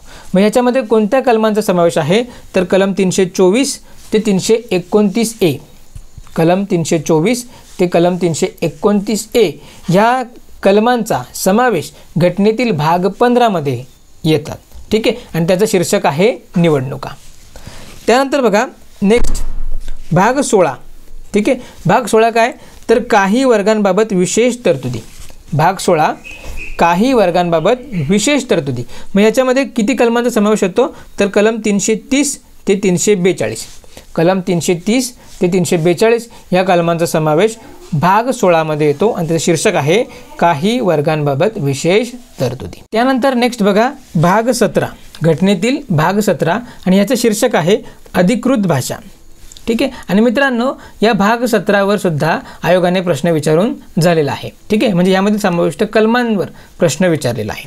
मग भाग 17 मध्ये अधिकृत भाषा, ठीक आहे, यांच्या संबंधित तरतुदी दिलेल्या आहेत आणि याच्यामध्ये कलम 343 ते 351 यांचा समावेश होतो आणि ह्यावर आयोगाने प्रश्न विचारलेला आहे. मग कधी कधी असंही विचारतात की भाग 17 मध्ये खालीलपैकी कोणत्या कलमांचा समावेश होतो किंवा खालील कलमांचा कोणत्या भागामध्ये समावेश होतो. ठीक आहे, सो दोन्ही बाजूने आपल्याला काय करायचं आहे, रेडी राहायचं आहे. त्यानंतर आपण बघू शकतो की या भाग जो 17 आहे त्याचेसुद्धा प्रकरणांमध्ये विभागणी केलेली आहे. मग त्याच्यामध्ये प्रकरण 1 जे आहे ते संघ राज्याची भाषा या संबंधी तरतुदी देतं. मग संघ राज्याची भाषा यासंबंधी कलम कोणती तर कलम 343 आणि 344. कलम 343 व 344 ही संघ राज्यांची भाषा यासंबंधी तरतुदी व्यक्त करतात आणि ते भाग 17 मधील प्रकरण 1चा भाग आहे. बरोबर. त्यानंतर प्रकरण 2 हा प्रादेशिक भाषेसंबंधात तरतुदी व्यक्त करतो आणि ह्याच्यामध्ये कलम 345 ते 347 या कलमांचा समावेश आहे. नेक्स्ट आपण बघू शकतो की प्रकरण 3 ह्या भाग 17 मधलं प्रकरण 3 सर्वोच्च न्यायालय, उच्च न्यायालय इत्यादीमधील भाषा यांसंबंधी तरतुदी व्यक्त करतो. आणि मग ह्याच्याशी संबंधित कलम कोणती तर कलम 348 ते 349. ठीक आहे, हे लक्षात आपल्याला ठेवायचे. ठीक आहे, प्रकरण 3 मध्ये किंवा सर्वोच्च न्यायालय, उच्च न्यायालय आणि इत्यादीमधील भाषा यासंबंधी कोणती कलम किंवा खालीलपैकी कोणती कलम तरतुदी व्यक्त करतात. मग कलम 348 ते 349. ठीक आहे. त्यानंतर बघा प्रकरण 4 काय म्हणतो तर विशेष आदेश. प्रकरण 4 विशेष आदेशासंबंधी तरतुदी व्यक्त करतो. मग त्याच्यामध्ये कलम 350 ते 351 यांचा समावेश आहे. कलम 350 ते 351 यांचा समावेश हा प्रकरण 4 मध्ये येतो आणि विशेष आदेश ही जी आणि यासंबंधी जी कलम आहेत ही भाग 17चा भाग आहे. त्यानंतर नेक्स्ट भाग 18. ठीक आहे, अतिशय महत्त्वाचा भाग आहे कारण ह्यामध्ये आणीबाणी विषयक तरतुदी दिलेल्या आहेत. ठीक आहे, भाग 18 आणीबाणी विषयक तरतुदी संबंधी तरतुदी देतो. ठीक आहे, मग आयोगाने प्रश्न विचारला खालीलपैकी कोणता भाग हा आणीबाणी विषयक तरतुदी व्यक्त करतो तर भाग 18. ठीक आहे, अशा पद्धतीने आपल्याला लगेच लक्षात आलं पाहिजे. मग याच्यामध्ये जी कलम आहेत ती कोणती तर कलम 352 ते 360. कलम 352 ते 360 हे काय आहेत तर भाग 18 मधील समाविष्ट कलम आहेत. बरोबर, आणि ती आणीबाणी विषयक तरतुदी व्यक्त करतात. मग या ठिकाणी आपल्याला लक्षात यायला पाहिजे की आपल्याला माहिती आहे की 356 हे जे कलम आहे ते राष्ट्रपती राजवटी संदर्भात आहे आणि अजून एक आहे 365. बरोबर, ती सुद्धा राष्ट्रपती राजवट म्हणजे राज्यातील राज्य आणीबाणी संदर्भात तरतूद व्यक्त करतं. मग आपल्याला असं लक्षात यायला पाहिजे की 365ची जी आणीबाणी आहे ती भाग 18च्या बाहेरची आणीबाणी आहे. ठीक आहे ना, अशा पद्धतीने सुद्धा आपल्याला विचार करून ठेवायचा आहे. सो मग राज्य आणीबाणी 2 ठिकाणी येते. एक भाग 18 मध्ये कलम 356च्या अंतर्गत आणि भाग 18च्या बाहेर म्हणजे भाग 19 मध्ये कलम 365 मध्ये सुद्धा तरतूद दिलेली आहे. ठीक आहे, म्हणजे जेव्हा केंद्राचे आदेश पाळण्यास राज्य असमर्थ ठरते मग त्या कारणावरून सुद्धा जेव्हा राष्ट्रपतीची खात्री पटते मग त्यावेळी राष्ट्रपती राजवट लागू करता येते. बरोबर, हे 365 मध्ये सांगितलेलं आहे. मग ही जी आणीबाणी आहे ही भाग 18च्या बाहेरची आणीबाणी आहे हे आपल्या लक्षात घ्यायला पाहिजे कारण आयोग अशा पद्धतीने सुद्धा प्रश्न विचारू शकतो. ठीक आहे, सो आय होप की तुम्हाला लक्षात आलं असेल. मग नेक्स्ट बघा भाग 19. भाग 19चं शीर्षक आहे इतर आणि आपल्यासाठी इतकं ते महत्त्वाचं नाही आहे. मग त्याच्यामध्ये कोणत्या कलमांचा समावेश होतो तर कलम 361 ते 367. बरोबर, मग यातमधली जी काही कलमं जी आहेत ती आपल्याला माहिती पाहिजेत. ठीक आहे. मग जेव्हा आपण कलम पाठांतर सिरीजमध्ये या सर्व कलमांचा आढावा घेत आहोत. ठीक आहे. नेक्स्ट भाग बघा, पुन्हा महत्त्वाचा भाग, भाग 20. मग भाग 20 हा घटना दुरुस्ती संदर्भात तरतुदी व्यक्त करतो. भाग 20 जो आहे हा घटना दुरुस्ती संदर्भाच्या तरतुदी देतोय. मग ह्याच्यामध्ये एकच कलम आहे, कलम 368. ठीक आहे. मग आपण सेपरेट टॉपिकमध्ये किंवा सेपरेट लेक्चरमध्ये काय करणार आहोत, या घटना दुरुस्ती संदर्भात सगळ्या घडामोडी अभ्यासणार आहोत. तुर्ता आपल्याला भाग 20 घटना दुरुस्ती संबंधित आहे आणि त्याच्यामध्ये 368 हे कलम आहे, एवढं लक्षात ठेवायचं आहे. ठीक आहे. त्यानंतर बघा की भाग 21, घटनेतील भाग 21, तर तो काय म्हणतो की तात्पुरत्या संक्रमणीय विशेष तरतुदी. तात्पुरत्या संक्रमणीय व विशेष तरतुदी ह्या ज्या आहेत ह्या घटनेतील भाग 21 मध्ये दिलेल्या आहेत आणि त्यासंबंधीची कलमं आहेत कलम 369 ते 392. मग आपल्याला माहिती आहेत काही राज्यांसाठी विशेष तरतुदी करण्यात आलेल्या आहेत. ठीक आहे. सो त्या तरतुदी आहेत त्या भाग 21 मध्ये दिलेल्या आहेत. ठीक आहे. मग असा प्रश्न आला की महाराष्ट्र राज्यासंबंधी ज्या विशेष तरतुदी आहेत त्या घटनेतील कोणत्या भागामध्ये दिलेल्या आहेत. मग त्या घटनेतील भाग 21 मध्ये दिलेल्या आहेत हे लक्षात ठेवायचं. ठीक आहे. त्यानंतर मग शेवटचा जो भाग आहे घटनेतील तो म्हणजे भाग 22. भाग 22. सो भाग 22 काय सांगतो की लघु शीर्षक लागू होणे, हिंदीतील अधिकृत घटना व रद्द करणे या संबंधित तरतुदी ज्या आहेत त्या भाग 22 मध्ये दिलेल्या आहेत. मग त्यामध्ये समाविष्ट कलम कोणती, तर कलम 393 ते 395. ठीक आहे. म्हणजे बघा अशा पद्धतीने कलम 1 पासून ते कलम 395 पर्यंत ही जी टोटल 395 कलमं आहेत ती राज्यघटनेच्या या 25 म्हणजे राज्यघटनेमध्ये 25 भागामध्ये विभागलेली आहेत आणि ह्यावर आयोगाला प्रश्न विचारण्यासाठी स्कोप आहे. म्हणून आपल्याला या प्रत्येक म्हणजे या सर्व भागांचा त्या भागामध्ये समाविष्ट असणाऱ्या कलमांचा, ठीक आहे, त्यांचे शीर्षक हे सगळं माहीत असणं, पाठ असणं गरजेचं आहे आणि ते ढोबळमानाने वाचून होत नाही. त्यासाठी आपल्याला ॲक्टिवली वर्क करावं लागतं, त्याची कंटिन्यूस रिव्हिजन करावी लागते. ठीक आहे. सो आय होप की तुम्हाला या लेक्चरमधून ह्या भागाचं म्हणजे घटनेतील जे 25 भाग आहेत त्यांचं इम्पॉर्टन्स कळलं असेल. जर तुम्हाला ऑलरेडी माहीत असेल तर तुम्ही ते नक्कीच अभ्यासत असाल, परंतु तुम्हाला जर नसेल माहीत, तुम्ही न्यू कमर्स आहात किंवा न्यू सुरुवात केलेली आहे, तर तुम्हाला नक्कीच याचं आता इम्पॉर्टन्स कळलं असेल. तर अशा प्रकारे आपण काय केलेलं आहे तर घटनेतील जे 25 भाग आहेत आणि ते 25 भाग कशा प्रकारे 395 कलमांमध्ये विभागलेले आहेत किंवा 395चं कशा पद्धतीने 25 भाग केलेले आहेत 395 कलमांचं याचा आढावा घेतलेला आहे. सो नेक्स्ट आपण काय करणार आहोत तर ह्या घटनेमध्ये जी 12 परिशिष्ट समाविष्ट आहेत त्यांसंदर्भात आढावा घेणार आहोत. कारण परिशिष्टांवर सुद्धा आयोग प्रश्न विचारतो. लेक्चर थोडा लेंदी होईल, परंतु हा लेक्चर आपल्या एक्झामच्या दृष्टीने अतिशय महत्त्वाचा आहे. ठीक आहे. कारण मी अशाच टॉपिकवर लेक्चर कंडक्ट करतोय की ज्यावर आयोग प्रश्न विचारत आहे किंवा येणाऱ्या काळामध्ये विचारणार आहे. ठीक आहे. म्हणजे तुम्ही आपल्या चॅनलशी कनेक्टेड राहिले आणि प्रत्येक लेक्चर चांगल्या प्रकारे केला तरी तुमचा बऱ्यापैकी अभ्यास होईल, बऱ्यापैकी ज्या कन्सेप्ट आहेत ते तुम्हाला अंडरस्टँड होतील आणि तुम्हाला आपल्या सिलेबसचा आवाका येऊन जाईल. ही तर काय सुरुवात आहे. मग सुरुवात आपण पॉलिटीपासून केली आहे. मग पॉलिटी, त्याच्यानंतर मग इकॉनॉमिक्स, मग हिस्ट्री, जिओग्राफी, ठीक आहे, त्याच्यानंतर सायन्स, या सर्व विषयांचा, पर्यावरण, म्हणजे जसजसे आपले लेक्चर पुढे जातील तसं आपण प्रत्येक घटकांचा अभ्यास करणार आहोत. सिलेबस वाईज प्रत्येक टॉपिक आपल्या या चॅनलच्या मार्फत मोफत अभ्यासणार आहोत. ठीक आहे. इथे कुठल्याही प्रकारची तुम्हाला फी द्यायची गरज नाही आहे. तुम्ही कितीही वेळा यूट्यूबच्या मार्फत हे लेक्चर बघू शकता. ठीक आहे, फ्री ऑफ कॉस्ट. ठीक आहे. सो फक्त तुम्हाला आपल्या या सिरीजशी, आपल्या या चॅनलशी कनेक्टेड राहायचं आहे आणि जेवढे लेक्चर आपण कंडक्ट करतोय त्या प्रत्येक लेक्चरचा चांगल्या पद्धतीने आढावा घ्यायचा आहे. ठीक आहे. सो आता आपण नेक्स्ट आपला टॉपिक आहे घटनेतील 12 परिशिष्ट यांचा अभ्यास करणार आहोत. ठीक आहे. सो सुरुवातीला आपल्याला माहिती आहे की 8च परिशिष्ट होती, परंतु घटना दुरुस्त्या होऊन वेगवेगळ्या कारणांमुळं घटनेमध्ये अजून 4 परिशिष्टांचे ॲडिशन करण्यात आलं आणि मग या परिशिष्टांची संख्या झाली 12. ठीक आहे.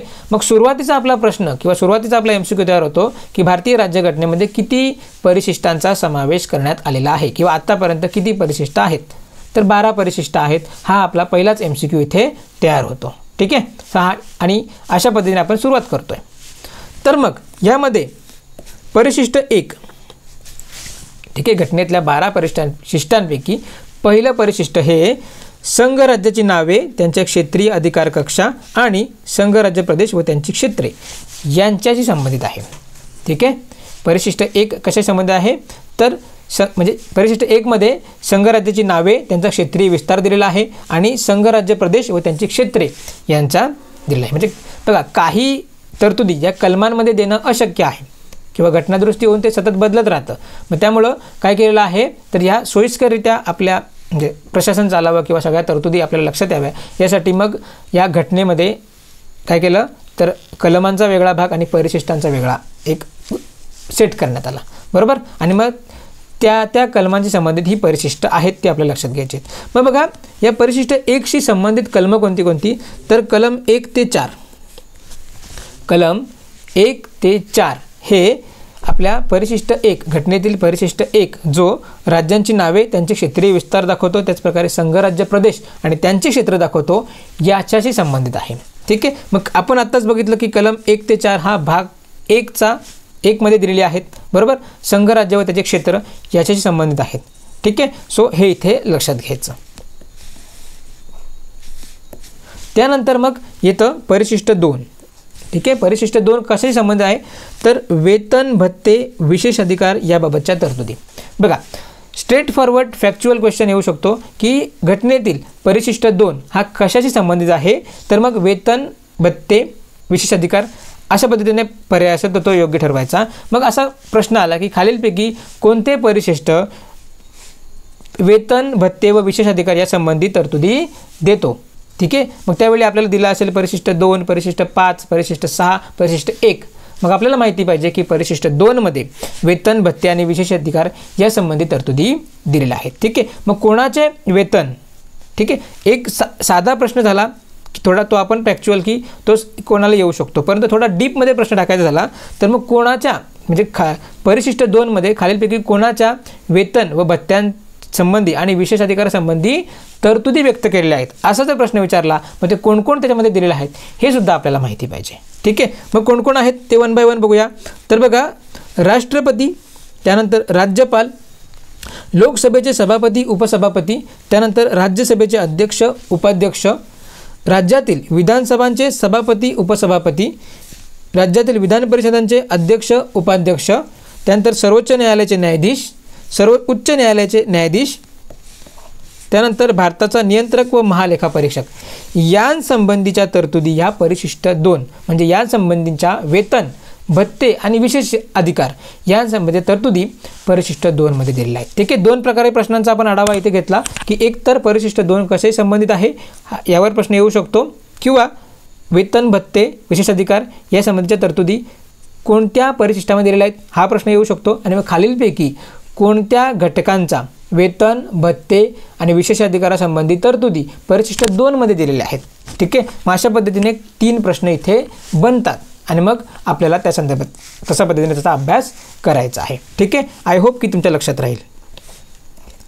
मग अजून एक पॉईंट इथे तयार होतो तो म्हणजे की या परिशिष्ट 2शी संबंधित कलमं कोणती कोणती आहेत. ठीक आहे. येऊ शकतो.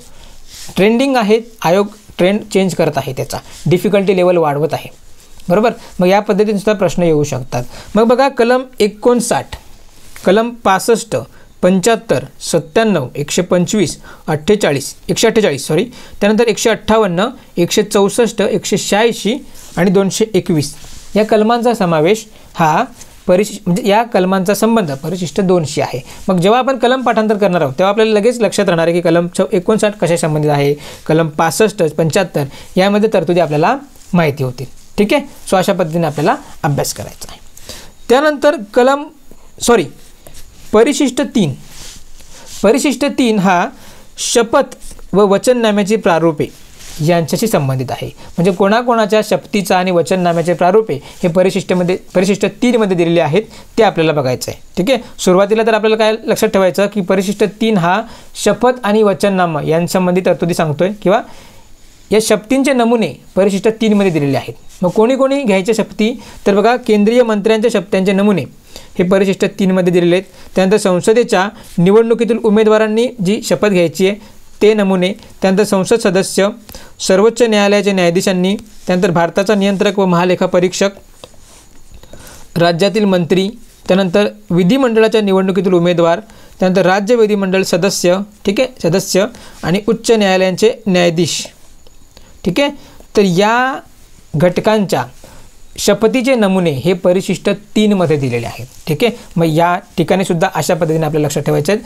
परिशिष्ट 3चा संबंध कशाशी आहे? शपथीशी. शपथ व वचननाम्याशी संबंधित असलेलं परिशिष्ट कोणतं? तर परिशिष्ट क्रमांक 3. ठीक आहे, आणि त्याच्यामध्ये कोणत्या घटकांच्या शपथींचे नमुने दिलेले आहेत? तर हे आपण बघितले. केंद्रीय मंत्री, संसदेच्या निवडणुकीचे उमेदवार, संसद सदस्य, त्यानंतर सर्वोच्च न्यायालयाचे न्यायाधीश, भारताचा नियंत्रक व महालेखा परीक्षक, राज्यातील मंत्री, विधिमंडळाच्या निवडणुकीतील उमेदवार, त्यानंतर राज्य विधिमंडळ सदस्य आणि उच्च न्यायालयाचे न्यायाधीश. ठीक आहे, आणि मग याच्याशी संबंधित कोणत्या कलमांचा समावेश आहे? तर बघा, कलम 75 मंत्र्यांसंबंधित तरतुदी. ठीक आहे, कलम 84, कलम 99, कलम 124, कलम 146, कलम 173, कलम 188 आणि कलम 219 या कलमांचा संबंध परिशिष्ट 3शी येतो, हे लक्षात घ्यायचं. त्यानंतर पुढचं परिशिष्ट आहे परिशिष्ट क्रमांक 4. मग परिशिष्ट 4 काय सांगतो? तर राज्यसभेतील जागांची राज्य, ठीक आहे, राज्य व संघ राज्य प्रदेशात विभागणी. राज्यसभेतील ज्या जागा आहेत त्यांचे राज्य व संघराज्य या प्रदेशात, संघराज्य प्रदेशात जी विभागणी आहे त्या संदर्भातच्या ज्या तरतुदी या परिशिष्ट 4 मध्ये दिलेल्या आहेत. मग यांच्याशी संबंधित कलमं कोणती? तर कलम 4 व कलम 80. कलम 4 व कलम 80 या राज्यसभेतील जागांची राज्य व संघराज्य प्रदेशात विभागणी देतात. ठीक आहे, हे लक्षात ठेवायचं. त्यानंतर मग घटनेतील परिशिष्ट क्रमांक 5. परिशिष्ट क्रमांक 5 हे अनुसूचित क्षेत्रे व अनुसूचित जमाती यांच्या प्रशासन व नियंत्रणासंबंधित तरतुदी व्यक्त करतो. घटनेतील परिशिष्ट 5 हे अनुसूचित क्षेत्र व अनुसूचित जमाती यांच्या प्रशासन व नियंत्रणासंबंधित तरतुदी व्यक्त करतात. ठीक आहे, मग याच्याशी संबंधित कलम कोणतं? तर कलम 244. मग आता आपल्याला लक्षात घ्यायचं आहे की प्रत्येक परिशिष्टावर आयोग कशा पद्धतीने प्रश्न विचारू शकतो. जोड्यालावा स्वरूपात सुद्धा प्रश्न विचारू शकतो, म्हणून आपल्याला ते लक्षात ठेवायचं आहे. किंवा मग इंटेलेक्च्युअल थोडं डीप लेवलनी प्रश्न विचारू शकतो. त्यानंतर मग येतं परिशिष्ट क्रमांक 6. परिशिष्ट क्रमांक 5 काय सांगतो? बघा, आयोगाचा परिशिष्ट क्रमांक 5, परिशिष्ट क्रमांक 6 फेवरेट परिशिष्ट आहेत. मग या सगळ्यांवर प्रश्न विचारून झालेत. मग अनुसूचित क्षेत्र व अनुसूचित जमाती यांच्या प्रशासन व नियंत्रणासंबंधित तरतुदी कोणत्या परिशिष्टामध्ये? तर परिशिष्ट क्रमांक 5 मध्ये आहेत. आणि आसाम, मेघालय, त्रिपुरा, मिझोरम या राज्यातील आदिवासी क्षेत्रांच्या प्रशासनाशी संबंधित ज्या तरतुदी आहेत या परिशिष्ट 6 मध्ये दिलेल्या आहेत. ठीक आहे, मग आसाम कसं? अमेत्रिमी राज्यातील आदिवासी क्षेत्रांच्या प्रशासनाशी संबंधित ज्या तरतुदी आहेत त्या परिशिष्ट 6 मध्ये आहेत. ठीक आहे, हे लक्षात ठेवायचं. मग याच्याशी संबंधित कलम कोणती? तर कलम 244 व 275. ठीक आहे, हे लक्षात ठेवायचं. त्यानंतर मग परिशिष्ट 7 अतिशय महत्त्वाचं, यावर आयोगाने प्रश्न विचारलेला आहे. तर परिशिष्ट 7 मध्ये जी केंद्र व राज्य सरकारांमध्ये अधिकारांची विभागणी आहे ती 3 सूचीमध्ये केलेली आहे. त्या सूचीच्या संदर्भात विषय दिलेले आहेत. बरोबर. मग सूची 1 काय सांगते? केंद्र सूची. सूची 2 राज्य सूची आणि सूची 3 काय? तर समवर्ती सूची. हे आपल्याला लक्षात ठेवायचं. म्हणजे केंद्र सरकार आणि राज्य सरकार यांच्यातल्या अधिकारांची विभागणीच्या तरतुदी परिशिष्ट 7 मध्ये दिलेल्या आहेत. मग कलम 246 याच्याशी संबंधित आहे, हे सुद्धा लक्षात ठेवायचं. त्यानंतर या परिशिष्टांमधील एक महत्त्वाचा परिशिष्ट म्हणजे परिशिष्ट क्रमांक 8. ठीक आहे. सो या परिशिष्टामध्ये घटनेने मान्यता दिलेल्या भाषा यांचा समावेश आहे. ठीक आहे. सो त्याबद्दल थोडंसं आपण माहिती घेऊया. तर बघा, याच्याशी संबंधित कलम कोणती आहेत? तर कलम 344 व 351. ठीक आहे. परिशिष्ट 8शी संबंधित असलेली कलम कोणती? तर कलम 344 व 351. मग सुरुवातीला या परिशिष्टामध्ये 14 भाषांचा समावेश होता. ठीक आहे. मग त्या कोणत्या 14 भाषा आहेत त्यासुद्धा आपल्याला माहिती पाहिजेत. कारण काय होऊ शकतं की खालीलपैकी कोणत्या भाषांचा घटनेच्या सुरुवातीपासून परिशिष्ट क्रमांक 8 मध्ये समावेश होता. ठीक आहे. कारण आत्ता या परिशिष्टामध्ये 22 भाषा आहेत, पण सुरुवातीला 14 होत्या. मग त्यामध्ये मिक्स करून आयोग आपल्याला प्रश्न विचारू शकतो, म्हणून त्या 14 भाषांचा आपल्याला माहिती असणं गरजेचं आहे. मग त्यामध्ये बघा, आसामी, बंगाली, त्यानंतर गुजराती, हिंदी, कन्नड, काश्मीरी, मल्याळम, मराठी, ओरिया, पंजाबी, संस्कृत, तामिळ, तेलुगू आणि उर्दू अशा 14 भाषांचा समावेश सुरुवातीला परिशिष्ट 8 मध्ये होता. मग त्यानंतर विविध घटनादुरुस्त्या होऊन यामध्ये काही भाषांची अजून समावेश करण्यात आला. मग त्या कोणत्या आणि कोणत्या घटनादुरुस्तीनुसार त्यांच्यात समावेश करण्यात आला हे आपण बघूया. तर बघा की सध्या या परिशिष्टामध्ये 22 भाषा आहेत. ठीक आहे, घटनेने मान्यता दिलेल्या 22 भाषा आहेत. मग बघा सर्वप्रथम 21वी घटनादुरुस्ती 1967, 21वी घटनादुरुस्ती 1967 नुसार या परिशिष्टामध्ये सिंधी या भाषेचा समावेश करण्यात आला. 21वी घटनादुरुस्ती 1967 नुसार घटनेच्या परिशिष्ट 8 मध्ये सिंधी या भाषेचा समावेश करण्यात आला. मग सिंधी जी या परिशिष्टामध्ये समाविष्ट होणारी 15वी भाषा झाली. ठीक आहे, म्हणजे 1967 पर्यंत काय होतं तर या परिशिष्टामध्ये 15 भाषा होत्या. ठीक आहे, त्यानंतर मग 71वी घटनादुरुस्ती 1992, 71वी घटनादुरुस्ती 1992 अनुसार ठीक आहे घटनेमध्ये 3 अजून भाषांचा समावेश करण्यात आला. मग त्या कोणत्या तर कोकणी, मणिपुरी व नेपाळी. ठीक आहे, कोकणी, मणिपुरी व नेपाळी या 3 भाषांचा परिशिष्ट 8 मध्ये 71वी घटनादुरुस्ती 1992 अनुसार समावेश करण्यात आला. आणि मग आपण शॉर्टमध्ये लक्षात ठेवू शकतो कोमने. ठीक आहे, कोमने म्हणजे को फॉर कोकणी, म फॉर मणिपुरी आणि नेपाळी. ठीक आहे, अशा पद्धतीने लक्षात ठेवायचं. मग आता इथे आपल्याला घटनादुरुस्ती कशा लक्षात ठेवायच्या तर बघा 2167. ठीक आहे, पहिली घटनादुरुस्ती काय 2167 अशी लक्षात ठेवायची. मग 2167 सिंधी, बरोबर, असा एक कीवर्ड बनवून ठेवायचा. त्यानंतर बघा 7192. ठीक आहे, 7192 कोमने असं लक्षात ठेवायचं. नेक्स्टची घटनादुरुस्ती आहे बघा 92वी घटनादुरुस्ती 2003, 92वी घटनादुरुस्ती 2003 अनुसार आपल्या ह्या परिशिष्ट 8 मध्ये 4 भाषांचा समावेश करण्यात आला. त्याच्यामध्ये बोडो, डोगरी, मैथिली आणि संथाली या 4 भाषा आहेत. बरोबर, मग आपण त्यांचे शॉर्ट फॉर्म एकत्र केले तर एक कीवर्ड तयार होतो बोडो मैस. ठीक आहे, बो म्हणजेच बोडो, डो म्हणजे डोगरी, मै म्हणजे मैथिली आणि स म्हणजे संथाली. ठीक आहे, अशा पद्धतीने लक्षात ठेवायचं. आणि मग इथे 9203. ठीक आहे, 9203 बोडोमैस, 9203 बोडोमैस असा या परिशिष्ट 8 मध्ये ज्या भाषांचा समावेश झाला त्याबद्दल आपण ट्रिकसुद्धा बनवू शकतो. ठीक आहे, त्यानंतर आपण बघितलं तर 96वी घटनादुरुस्ती 2011 नुसार, 96वी घटनादुरुस्ती 2011 नुसार जी मूळ 14 भाषा होत्या त्यामध्ये जी ओरिया भाषा होती तिचं नाव बदलून ओडिया असं करण्यात आलं. ठीक आहे, म्हणजे मूळ 3 घटनादुरुस्तीने या परिशिष्टामध्ये 8 भाषांचा समावेश करण्यात आला आणि जी 4थी घटनादुरुस्ती आहे 96वी तिच्याने एका भाषेचं नाव बदलण्यात आलं. ठीक आहे, अशा पद्धतीने आपल्याला वेगवेगळ्या अँगलनी ही माहिती लक्षात ठेवणं गरजेचं आहे. मग सध्या या परिशिष्टामध्ये 22 भाषांचा समावेश आहे हे आपण लक्षात ठेवायचं. त्यानंतर परिशिष्ट क्रमांक 9.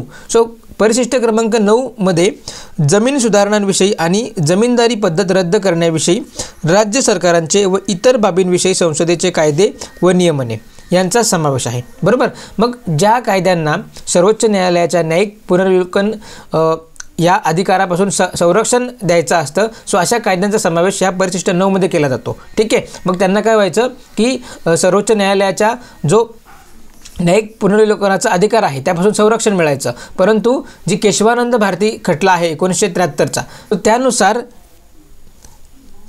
म्हणजे त्याच्यानंतर ज्या पण कायद्यांचा या परिशिष्ट 9 मध्ये समावेश केला जाईल त्यांना सर्वोच्च न्यायालयाच्या या न्यायिक पुनर्विलोकनाच्या अधिकार क्षेत्रापासून संरक्षण मिळणार नाही असं त्यावेळी सर्वोच्च न्यायालयाने निर्णय दिला होता. ठीक आहे, तर या गोष्टी आपण जेव्हा डीपमध्ये जे टॉपिक बघू तिथे जेव्हा संबंध येईल त्यावेळी आपण नक्कीच बघणार आहोत. ठीक आहे, अशा प्रकारे हा परिशिष्ट 9 आहे आणि ह्याच्यामध्ये ह्या कायद्यांचा समावेश केला जातो. मग याची संबंध कलम कोणता तर कलम 31B.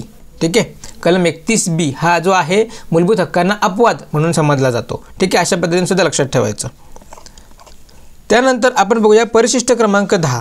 हा सुद्धा एक महत्त्वाचा परिशिष्ट आहे आणि यावर सुद्धा प्रश्न विचारला जातो. मग बघा पक्षांतर केल्यामुळे संसद व राज्य विधानसभांचे सदस्यत्व रद्द करण्याविषयीच्या तरतुदी या परिशिष्ट 10 मध्ये दिलेल्या आहेत. ठीक आहे, आणि आपल्या माहितीनुसार 52वी घटनादुरुस्ती 1985 नुसार या परिशिष्टाचा घटनेमध्ये समावेश करण्यात आला. ठीक आहे, मग याच्याशी संबंधित कलम कोणता आहे तर कलम 102 आणि 119. ठीक आहे, म्हणजे बघा रिसेंटली पक्षांतरबंदी कायदा ठीक आहे हा चर्चेमध्ये होता त्यामुळे ह्यावर सुद्धा प्रश्न येऊ शकतो.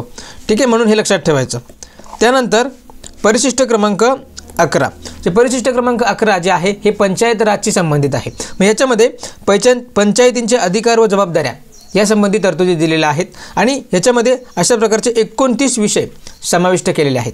ठीक आहे. मग या परिशिष्ट 11शी संबंधित असलेलं घटनेतील कलम कोणतं, तर कलम 243 ZG. याच्यामध्ये पंचायत राजच्या जबाबदाऱ्या आणि त्यांची मार्गदर्शक तत्त्वे जी आहेत ती दिलेली आहेत. बरोबर.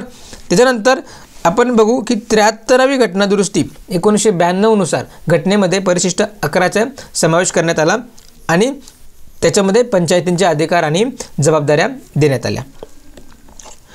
त्यानंतर सेम परिशिष्ट 12 जे आहे हे नगरपालिकांचे अधिकार व जबाबदाऱ्या व्यक्त करतो. ठीक आहे. आणि ह्यामध्ये 18 विषय आहेत आणि याच्याशी संबंधित घटनेतील कलम कोणता आहे, तर कलम 249 आणि 74वी घटना दुरुस्ती 1992 नुसार ह्याचा घटनेच्या म्हणजे परिशिष्टांमध्ये समावेश करण्यात आला. ठीक आहे. हे 12वे परिशिष्ट टाकण्यात आलं. मग 73वी घटना दुरुस्ती अन्वये पंचायत राजला घटनात्मक दर्जा भेटला आणि 74वी घटना दुरुस्ती अन्वये जी नगरपालिका, ठीक आहे, यांना सुद्धा काय करण्यात आला, घटनात्मक दर्जा किंवा घटनेत स्थान देण्यात आलं. ठीक आहे. सो अशा प्रकारे ही एकूण 12 परिशिष्ट यांचा आपण एक्झाम ओरिएंटेड आढावा घेतला. त्याचप्रकारे घटनेतील जे 25 भाग, ठीक आहे, म्हणजे काय तर सुरुवातीला कमी होते परंतु घटना दुरुस्ती करून काही भाग ॲड करण्यात आले, त्यामुळे एकूण 25 भाग झाले आणि 12 परिशिष्ट झाले. तर या 12 परिशिष्टांचा आपण काय केलेलं आहे, तर एक्झाम ओरिएंटेड चांगल्या पद्धतीने अभ्यास केलेला आहे. आय होप की तुम्हाला मी सांगितलेला जो प्रत्येक पॉईंट आहे तो समजलेला आहे, एक्झामच्या दृष्टीने त्याचा इम्पॉर्टन्स कळलेला आहे आणि आयोग त्याच्यावर प्रश्न विचारू शकतो. म्हणून आपल्याला ते प्रत्येक पॉईंट, प्रत्येक भागामध्ये असलेले कलम, त्या भागाचं जे शीर्षक आहे ते आपल्याला माहिती करायचं आहे. मग जोड्या लावा स्वरूपात आयोग प्रश्न विचारू शकतो किंवा मग आयोग त्याच्यावर स्टेटमेंट बनवून प्रश्न विचारू शकतो की ठीक आहे, अशा वेगवेगळ्या पद्धतीने आयोग विचारू शकतो किंवा मग त्या कलमांचा कोणत्या भागाशी संबंध आहे, कोणती परिशिष्टाशी कोणती कलमं संबंधित आहेत, हे सर्व आयोग अशा पद्धतीने वेगवेगळ्या अँगलनी प्रश्न विचारू शकतो. सो एक्झामच्या आधीच आपल्याला अशा प्रकारच्या पॉसिबिलिटीज तयार करून ठेवायच्या आहेत, त्या परीने अभ्यास करायचा आहे.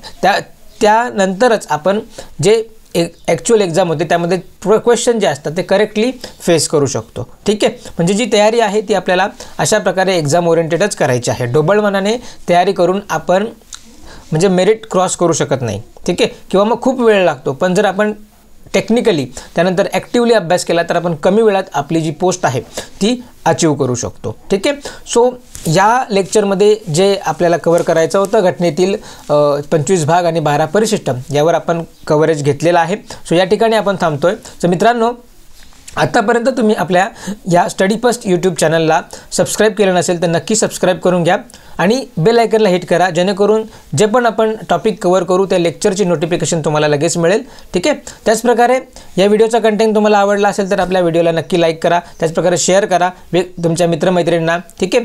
सो आपल्या या चॅनलवर हे सगळे लेक्चर फ्री ऑफ कॉस्ट आहेत, त्यामुळे तुम्ही कितीही वेळा बघू शकता आणि जोपर्यंत तुम्ही रिव्हिजनला सुद्धा फास्ट फॉरवर्ड करून तुम्ही ते बघू शकता. सो या आपल्या सिरीजमुळे तुम्हाला एक्झाम ओरिएंटेड भरपूर डेटा नक्कीच मिळणार आहे. खूप लॉंग टर्मपर्यंत आपली ही सिरीज कंटिन्यू राहणार आहे. त्यात 1 बाय 1 आपण सगळे टॉपिक कव्हर करणार आहोत. ठीक आहे. सो एक तुम्हाला एक्झाम ओरिएंटेड बॅच तुम्हाला आपल्या ह्या चॅनलमार्फत मिळते आहे फ्री ऑफ कॉस्ट. सो त्याचा नक्कीच फायदा घ्या. प्रत्येक व्हिडिओ शेवटपर्यंत बघत राहा आणि आपल्या PDF तर आपण काही अवेलेबल करून देतोच, त्याचप्रकारे तुम्ही स्वतःच्या नोट्ससुद्धा तयार करा. जेवढ्या आपण स्वतःच्या नोट्स तयार करू तेवढा आपल्याला ज्या गोष्टी आहेत त्या चांगल्या पद्धतीने लक्षात राहतात. सो या ठिकाणी आपण थांबतोय. Thank you very much.